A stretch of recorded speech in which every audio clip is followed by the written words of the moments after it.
দেশে কয়েকদিন ধরে চলছে বিদ্যুৎ ও গ্যাসের তীব্র সংকট। এতে বেড়েছে জনভোগান্তি। এমন পরিস্থিতিতে বিদ্যুৎ সাশ্রয়ে শপিং মল, মার্কেট ও দোকানপাট রাত ৮টার মধ্যে বন্ধ করার সিদ্ধান্ত নিয়েছে সরকার। একই সময়ের মধ্যে শেষ করতে হবে সামাজিক ও সাংস্কৃতিক সব ধরনের অনুষ্ঠান। আর সন্ধ্যা ৭টার মধ্যে বন্ধ করতে হবে আলোকিত বিলবোর্ড ও আলোকসজ্জা।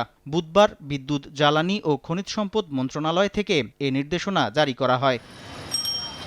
সিদ্ধান্ত বাস্তবায়নে স্থানীয় প্রশাসনকে যথাযথ ব্যবস্থা নিতেও নির্দেশ দিয়েছে সরকার। তবে হাসপাতাল, খাবার ও ওষুধের দোকানকে এই নির্দেশনার বাইরে রাখা হয়েছে। এদিকে সচিবালয়ে সাংবাদিকদের প্রশ্নের জবাবে বিদ্যুৎ ও জ্বালানি প্রতিমন্ত্রী বলেন, অতীতের ভুল নীতির কারণেই দেশে গ্যাস ও বিদ্যুতের সংকট।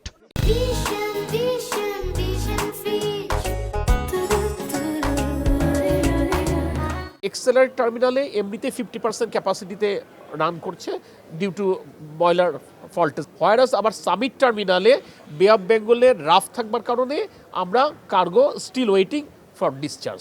That is the problem. বিগত সরকারগুলো কোনো মধ্যমেয়াদী, কোনো দীর্ঘমেয়াদী কোনো সমাধান সূত্র খোঁজেননি, তাৎক্ষণিক সমাধানের পথে গেছেন বলে আজকে হঠাৎ করে একটি সংকট হয়েছে। দেশীয় উৎপাদন রাতারাতি বাড়ানো সম্ভব নয়, এটা আপনারা জানেন, একটা দীর্ঘমেয়াদী একটা ব্যাপার।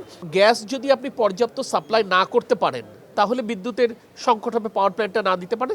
তারপর আমরা একটা কৌশল নিয়েছি, আমরা আশা করছি বিদ্যুৎ পরিস্থিতির কিছুটা হলে উন্নতি হবে। বুধবার থেকেই ধীরে ধীরে বিদ্যুৎ পরিস্থিতির উন্নতির ব্যাপারেও আশাবাদী প্রতিমন্ত্রী। এছাড়া মালয়েশিয়া থেকে আইএসও ট্যাঙ্কের মাধ্যমে এলএনজি আনার প্রক্রিয়া চলছে বলেও জানান তিনি।